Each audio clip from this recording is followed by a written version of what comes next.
Good evening.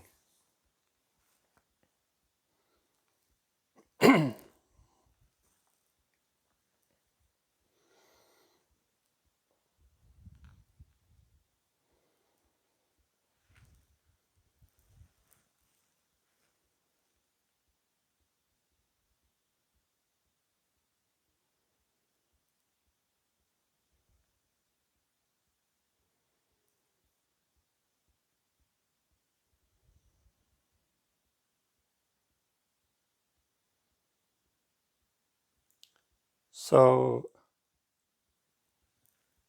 last weekend, Sunday morning, Saturday night,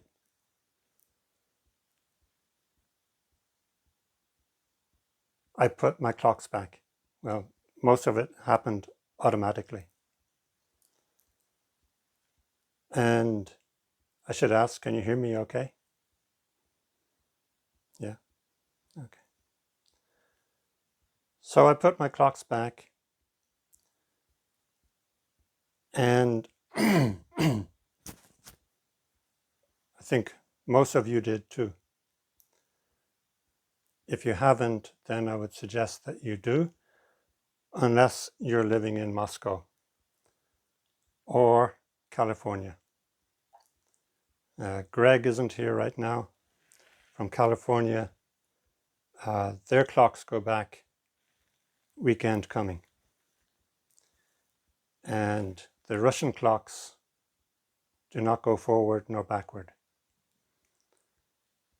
Or I should say, they only go forward. They never go back.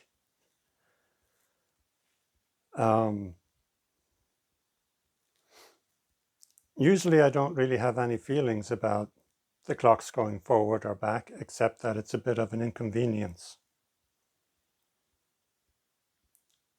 And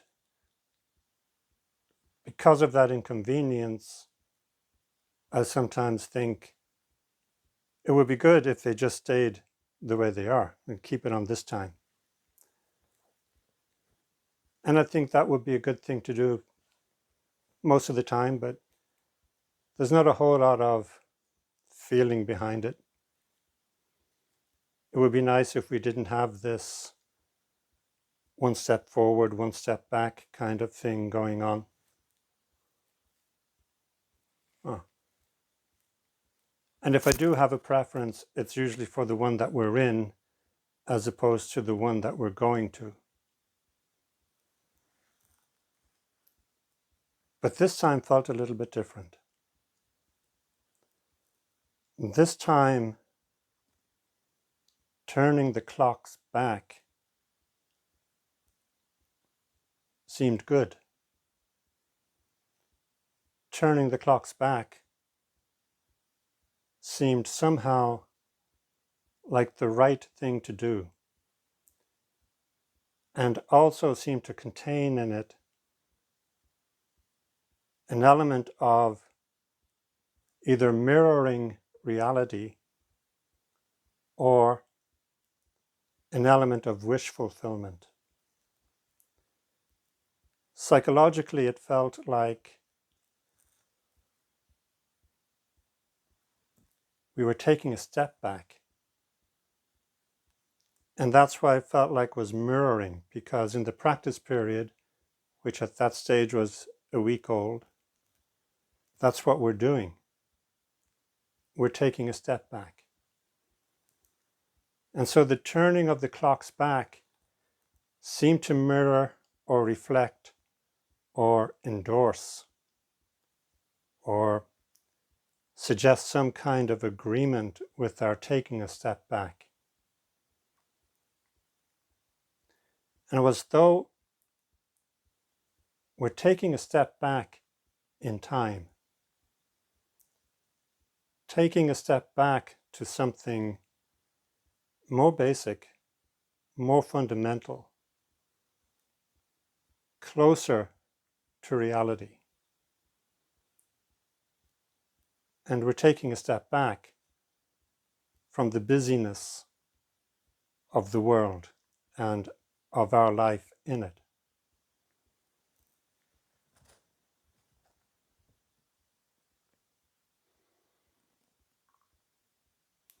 So this time I felt like I was in agreement with the clocks going back.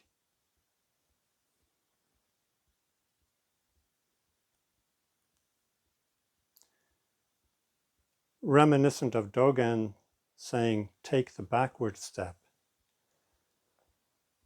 So we're taking this step backward, or this step into the darkness, into the unseen, into the silence. And that's the step that we're taking with the practice period and with the retreat.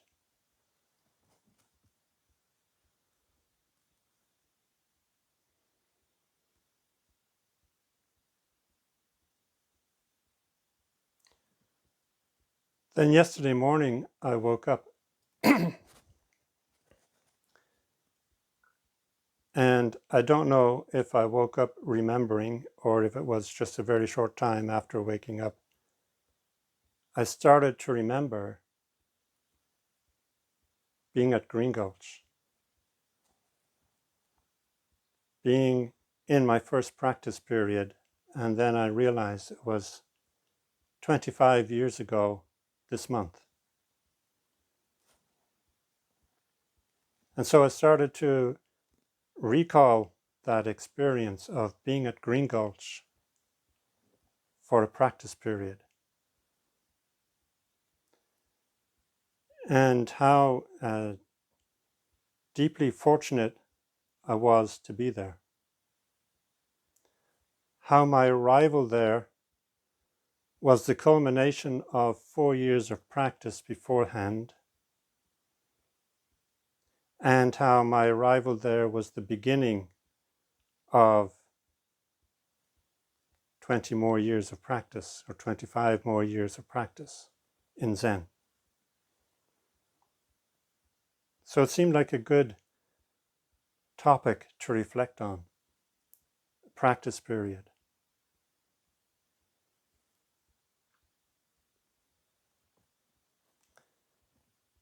What made it so meaningful to be there was that I really wanted to be there, that I had gone to some effort to put myself there. And when the opportunity came, I was fortunate enough not to have taken on responsibilities that would prevent me from going. I was free to go.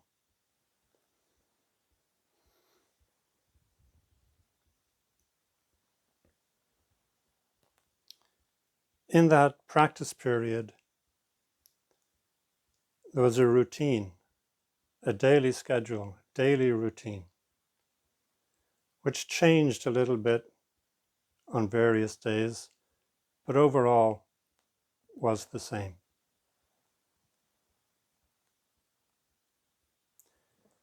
The setting is particularly beautiful, with tall redwood trees, hills, about 10 acres of farmland, and a trail that leads down to the ocean. In morning zazen, I could hear the waves crashing on the beach. That's how close or how big the waves were.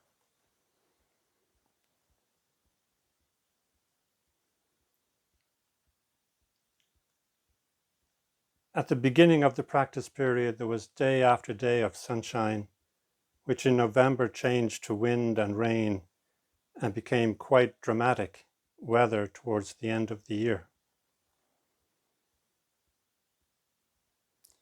I think that was the year that they had the El Nino, the little child, which is quite a violent storm. Okay. Trees were blown down and some buildings were damaged, but not too much damage at Green Gulch, but it was a very dramatic ending to the practice period.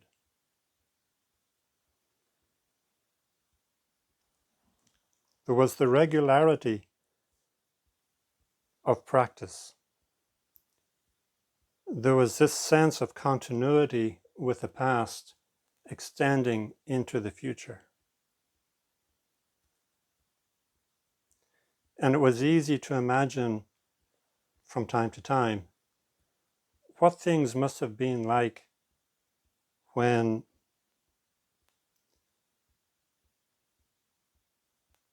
before the Industrial Revolution, when we were still intimately and intricately bound to the cycles of nature. Maybe what it was like in the great civilizations of the past, Egypt, China, India.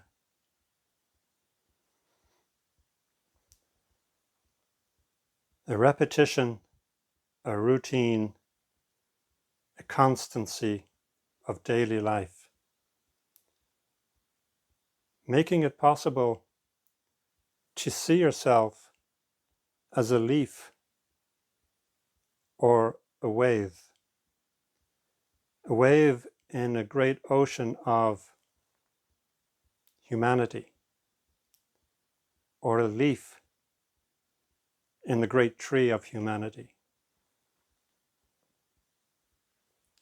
To see yourself as just one isolated incidence of a much greater whole.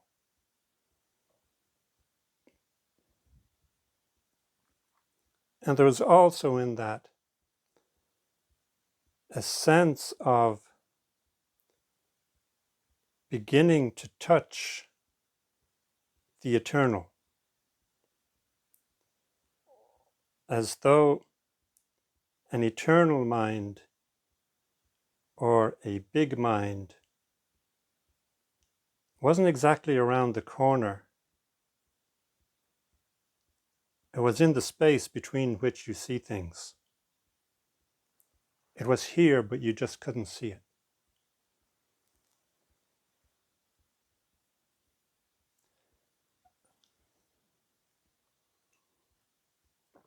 As students, we had our routine and we had our day off.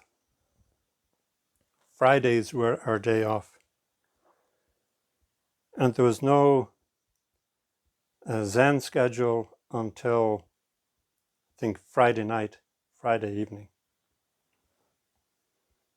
But still, a good number of us would get up and go to the Zendo in the morning.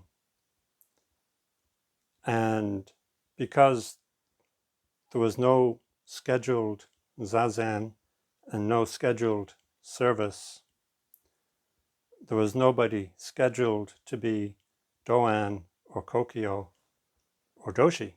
And quite often, no Doshi would show up, their day off. But maybe 50-50, somebody who could be Doshi would show up. And we would have a little discussion in the morning to see who would do what role. Who would do Doan, and somebody would volunteer. Who would do Kokyo, somebody would volunteer. Of course, this all assumes that the people volunteering had been trained for the role. And that was one great thing about being in a physical locality where you've left everything behind to come on the practice period.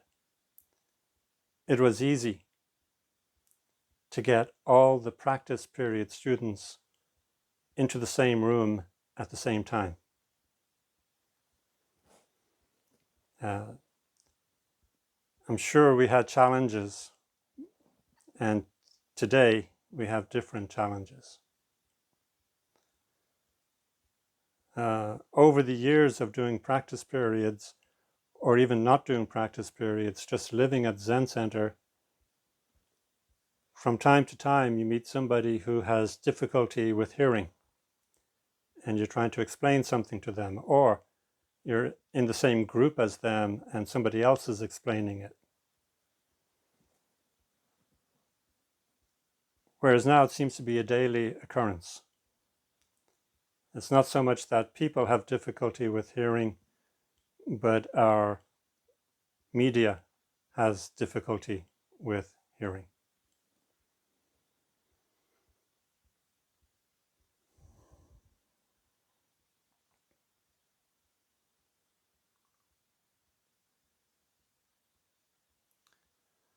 So those days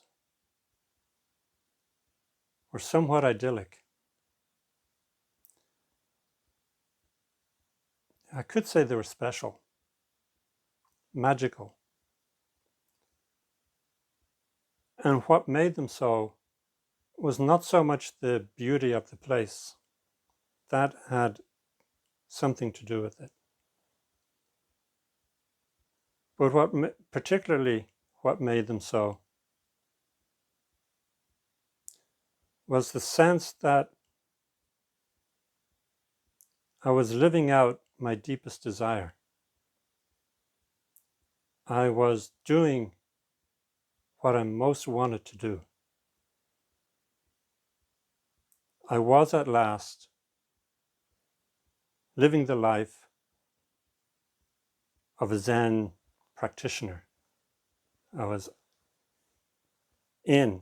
on, traveling, doing the Zen path, the Zen thing.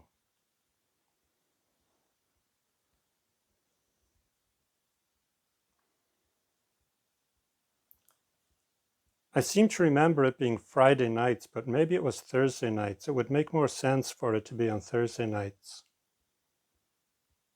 That we had a movie night.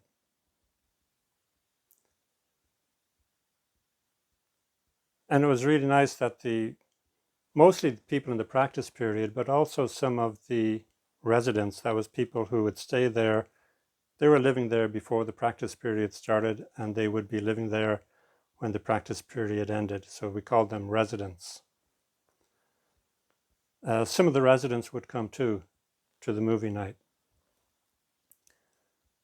But what was nice about the movie night, apart from the movie, was just that sense of gathering together in an informal setting, because pretty much the rest of our life was formal, relatively speaking. So that gave us a chance to gather as a group and hang out and just relax for a couple of hours.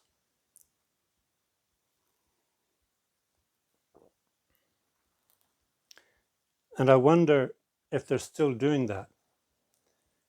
Now that they've got the internet at Green Gulch and they've got Wi-Fi, are people watching movies on their own in their room? Maybe. Or are they still congregating as a group to watch a single movie?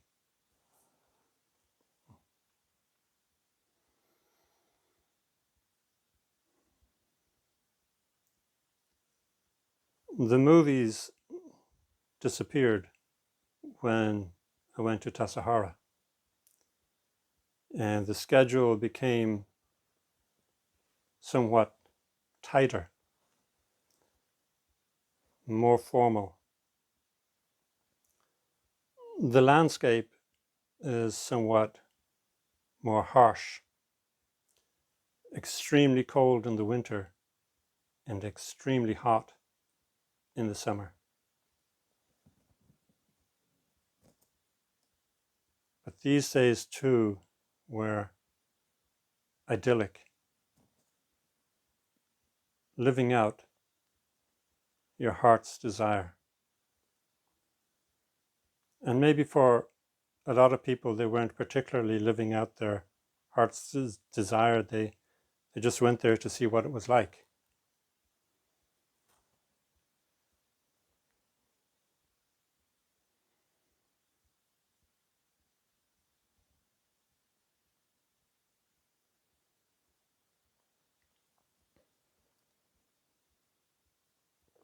So back to Green Gulch.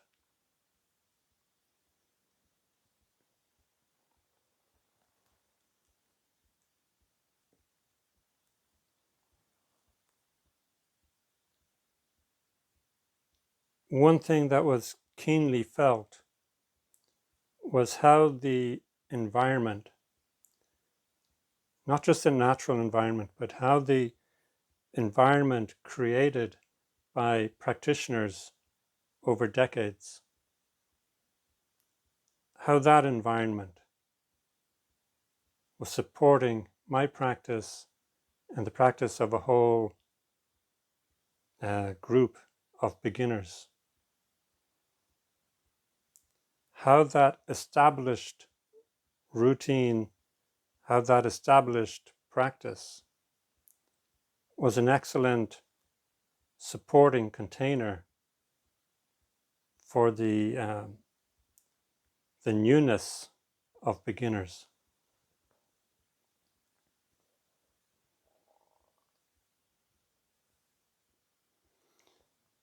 Before I went to Green Gulch, I arrived in San Francisco.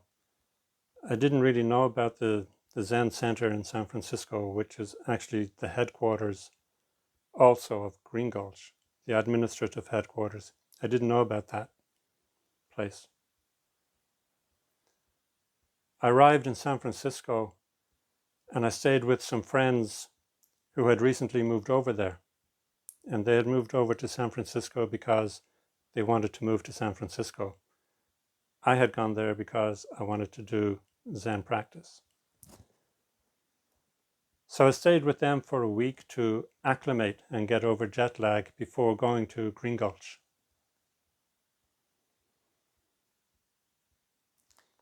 And on the first day, so I arrived in the middle of the night, and then the next day I took a long walk down Mission Street. From 22nd Street all the way down Mission to Pier 1. And then from Pier 1 up to Pier 39. I didn't know where I was going. I just wanted to walk, and I kept walking. It was a beautiful day. I walked for 2 or 3 hours. Pier 39 was Alcatraz. And I looked at it, and I saw that there were tours of Alcatraz. And I decided I would come back tomorrow and do the Alcatraz tour. But looking at this rock, this island in the bay, and knowing that it had been a prison for the hardest of criminals, looking at it, I thought, the Irish would have put a monastery there.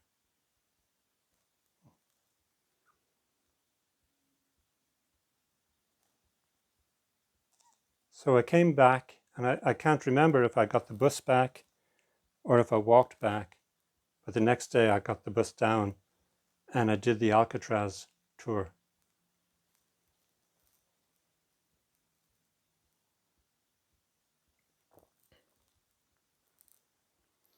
And in the Alcatraz tour, you put on a Walkman and you're guided through it, which was really good. You weren't stuck with a human tour guide that you could sometimes hear and not hear. And yeah, with the Walkman, you could easily play something back if you didn't hear it right, or if it was pretty good and you wanted to hear it again. You could do the tour at your own pace. And the people talking on the tape were an ex-prison guard and an ex-convict. So you got two sides of the story.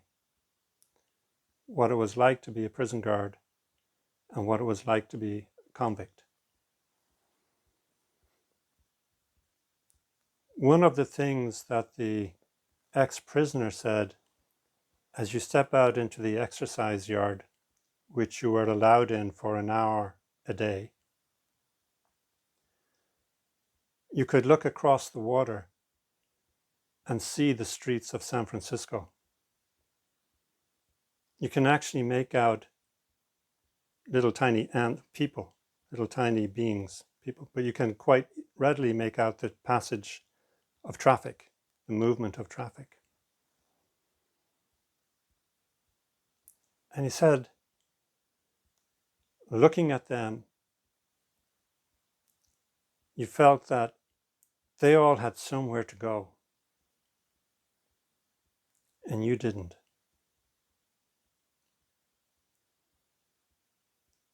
All you could do was see their activity. You didn't know where they were going or what they were doing, just that they were active, just that they had somewhere to go, something to do. And you had day after day of nothing. Well, as you can imagine, prison does have its dramas.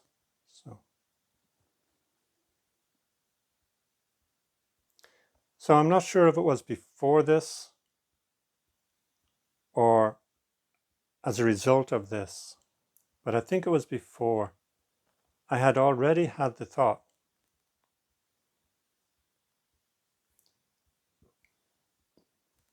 from the 4 years or so of my Buddhist studies. I had had the thought, we are all prisoners. We have a bigger prison than actual convicts, than actual prisoners. That doesn't change it. We're all prisoners. And our prison, you can interpret it as, or understand it as, either the 5 senses, or 6, because we're Buddhist and the mind is a sense organ. That's our prison, our 6 senses. Or we can say the 5 skandhas, the 5 aggregates of clinging.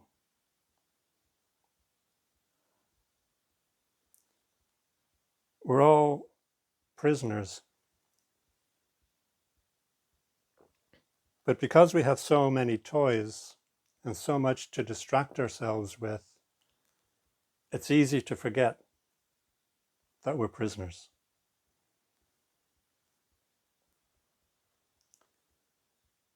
The Buddhist quest, the Buddha's manifesto, is that we can achieve the end of dukkha, or dissatisfaction, by following the Noble Eightfold Path. And in consequence of that liberation, we become free. So the Buddhist path, it's a path of becoming free of dukkha, and it's a path of becoming free. Free in the sense of no longer being a prisoner.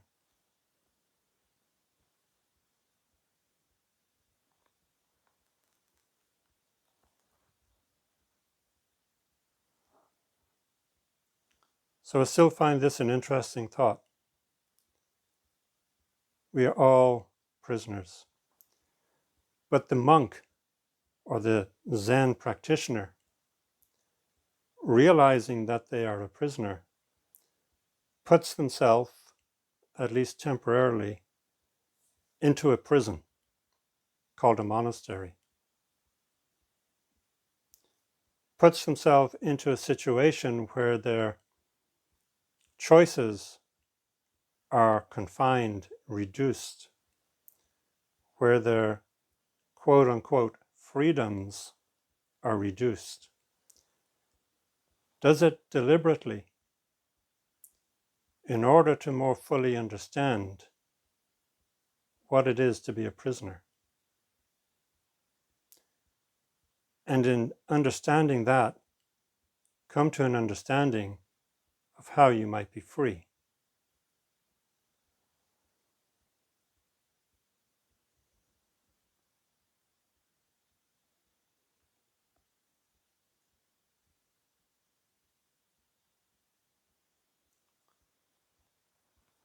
There is a lot of suffering in this world.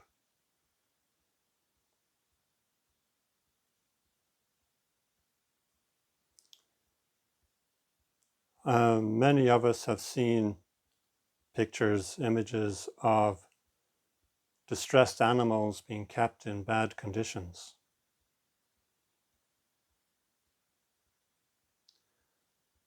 Or the plight of human beings being taken as prisoner of war, or just being left destitute as a result of war or famine.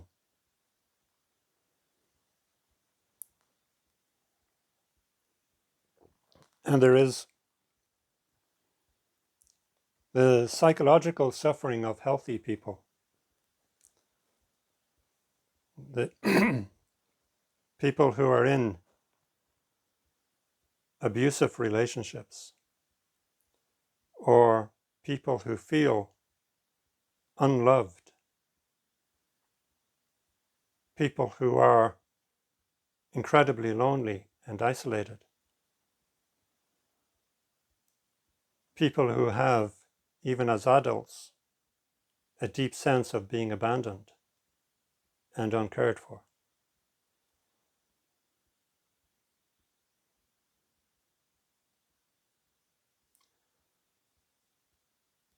There is suffering in this world, physical suffering, mental suffering, or psychological suffering. And if we are lucky enough not to feel or have physical and psychological suffering, there is this other form of suffering where we know people who are suffering, and we know that sooner or later we will die, and it may be a painful experience.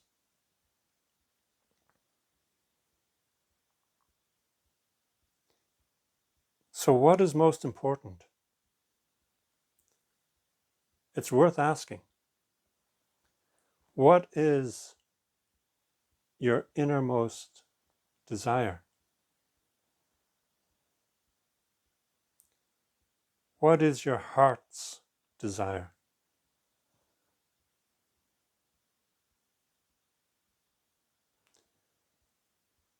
What will make the picture of this world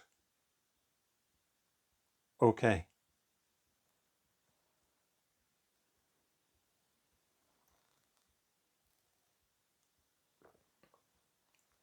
In Buddhism, there are 6 realms through which consciousness can migrate.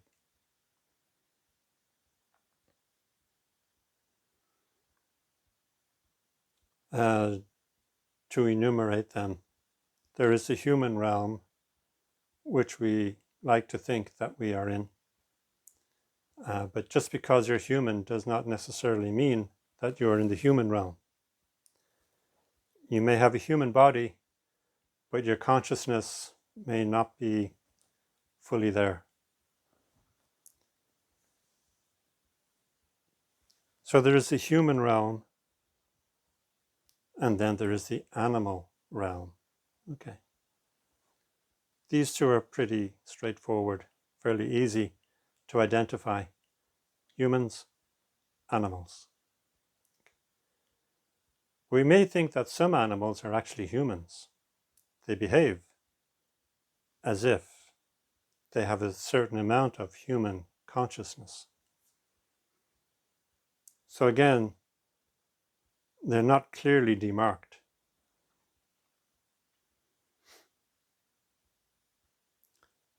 Then you have the hell realm. Beings who are suffering incredible torment.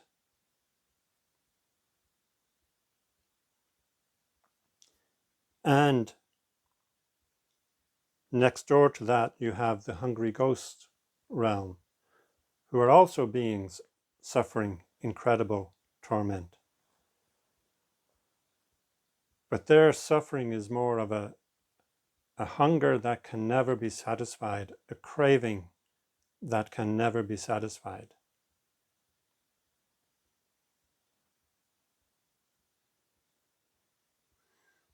Then you have the gods, who are pretty much happy with their existence, enjoying the refinements of being a god, goddess, having wonderful powers, having next to immortal life, not quite immortal, but an extremely long life, and having no illnesses or disease, having everything in abundance. And then there are the anti-gods, those who they're basically gods, but they're not happy, they're jealous. They're jealous of the gods who have more than them. So their godlike status is poisoned by jealousness and envy.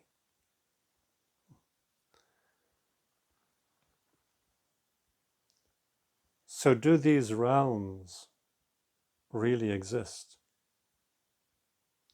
Do they exist like out there on other planets? And someday our scientists may discover a planet that's only 4 million light years away, and somehow or other we get to spy on it. And we find that it's actually a god realm that we're looking at, or it's actually a hungry ghost realm that we're looking at. So do these realms exist like that? Maybe.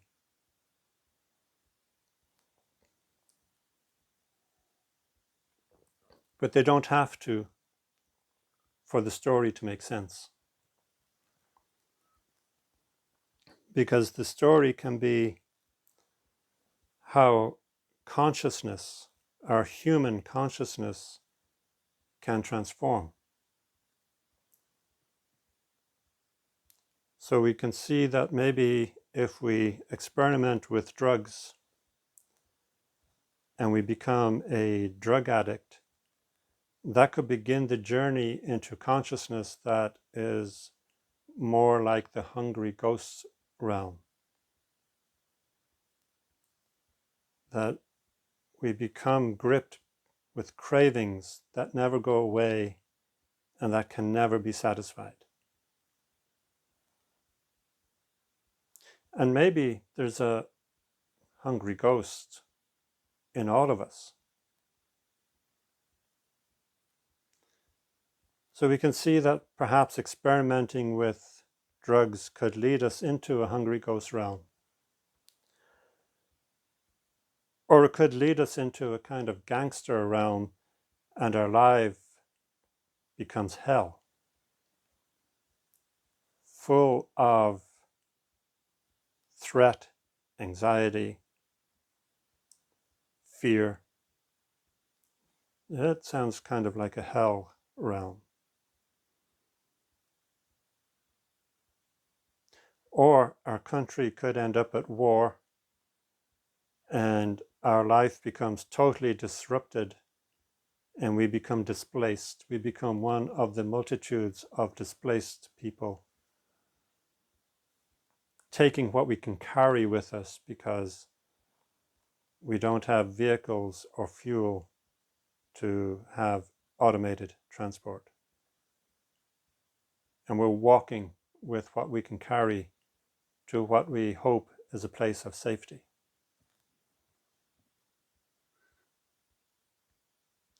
And through doing certain meditation practices, we can transform our consciousness so that our experience of life becomes more godlike, or what we imagine is godlike. It becomes transformed through doing meditation practices such as the Brahma Viharas. And we reach subtler and subtler levels of consciousness.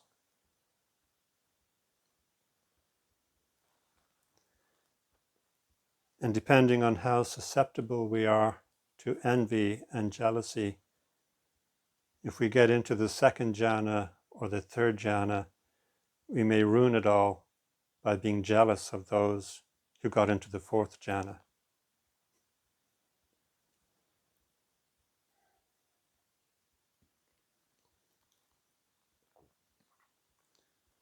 And the more preoccupied we become, if we let ourselves become preoccupied with the more animal or biological requirements, we can end up becoming more animal than human, at least in theory. So these are the 6 realms. And in Buddhism, there is a bodhisattva that appears in each realm with the correct Dharma teaching that will help the beings in that realm.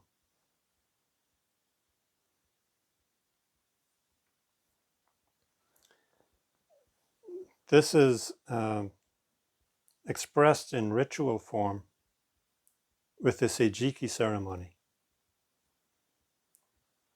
Now, we've had a little bit of debate as to how to proceed this year with the Seijiki ceremony.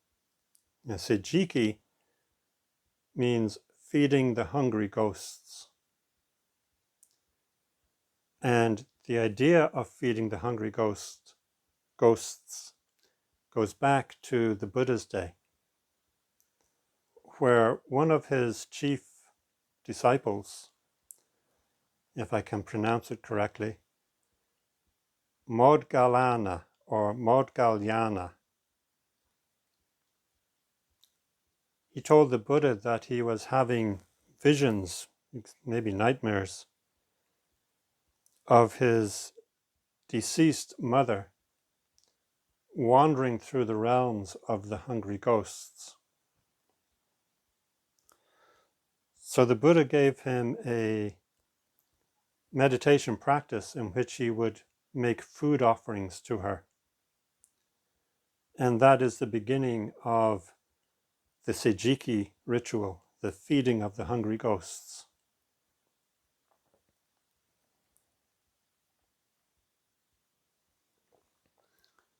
We've done this ceremony a few times in Hebden Bridge, I'm delighted to say. And we did it once here at Ingen last year. And the ceremony is quite complex. So we usually spend every day in the retreat practicing and rehearsing the ceremony. Everybody has a role to play, and everybody's timing is important. So last year here, for the procession, we walked around the grounds, and as you come in the gate, there is an old broken cottage. It's got no roof, but you can see how it used to be a cottage. And there's a little courtyard in front of it. So we walked around there with our 2 Inkens, Ching and Sung, Ching, Sung, and the various other instruments between those 2. So Ching, Pop, Ksh, Sung. We walked around the grounds.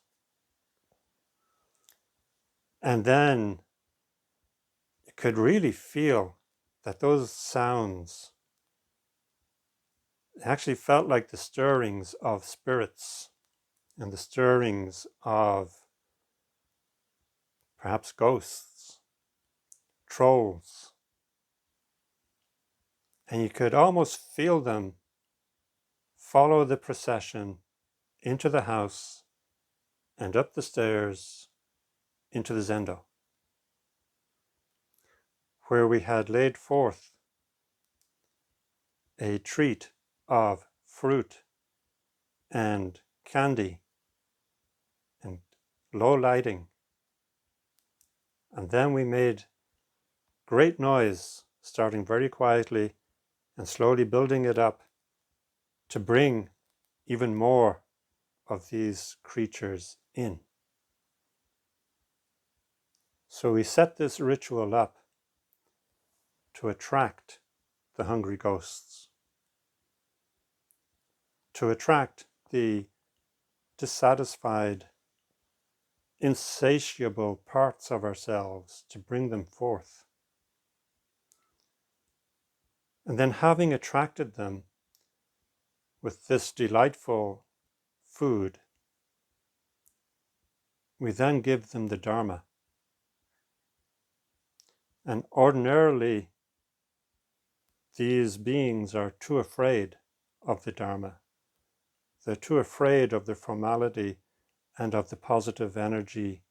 They feel as though they've got no truck with this.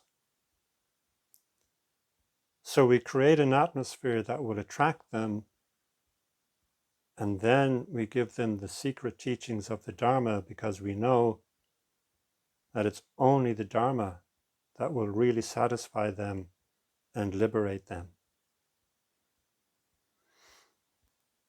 So I've been having conversations with myself and with one or two other people about Seijiki this year. My feeling is that two things. One, it's too complicated to try to pull it off properly over the internet. And two, there is this question mark as to where is it that we're inviting the hungry ghosts to? And what if some of them go to the wrong place? So we might be inviting them to my office where I am, but they might end up in your house, right? Or they could just end up in our computer and never get out of there, right? So, and this sounds like, okay, he's pulling our leg. And to some extent, it is jest, but to another extent, it isn't, because last year and on a previous year in Hebden Bridge where we were doing this,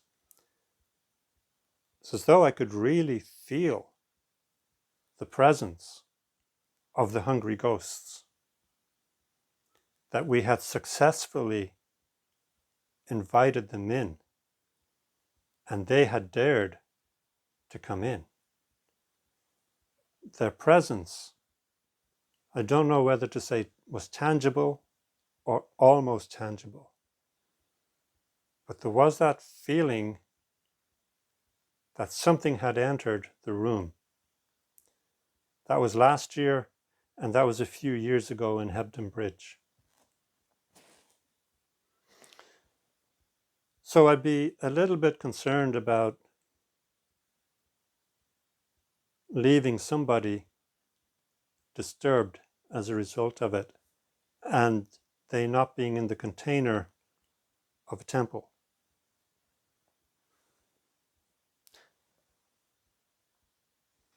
So, compromise. So that's two things against. One is, where will they actually go to? And the other one is the complexity of the ritual is a little bit too much for the venue. Okay, Facebook Messenger. So what we will do on Saturday for the Seijiki ceremony, we will chant in our more cacophonous style.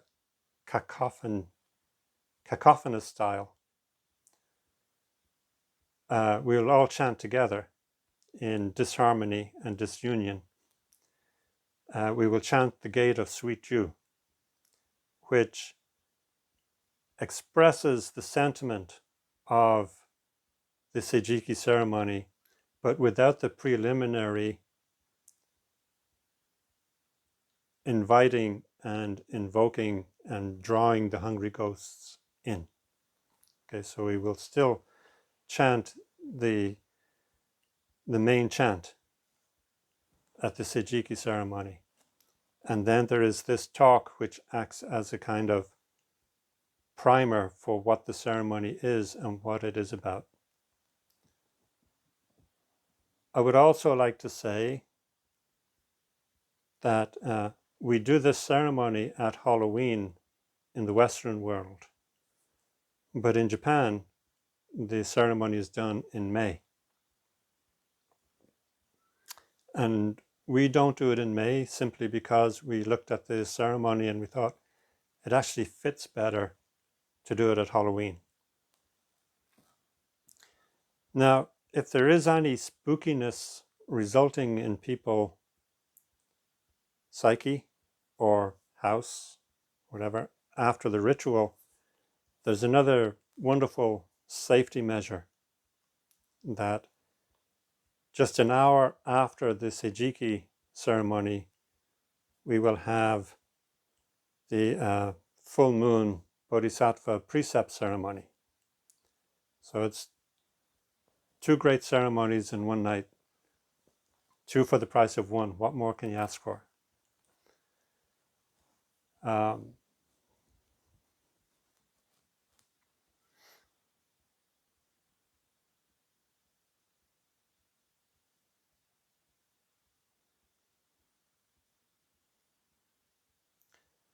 It was really wonderful having sesshin and retreats at Ingen. And of course, I hope that this pandemic will quickly disappear as easily as the hungry ghosts disappear once they've been fed. Hope this pandemic will quickly disappear and we can resume normal services. I really do look forward to seeing some of you, if not all of you, here at Ingen, and I see that a lot of you have already been here. So I do hope you get to come back, and those of you who have not been here, I hope that you get to come at some point. And failing that, I'm sure I'll be visiting you one of these days.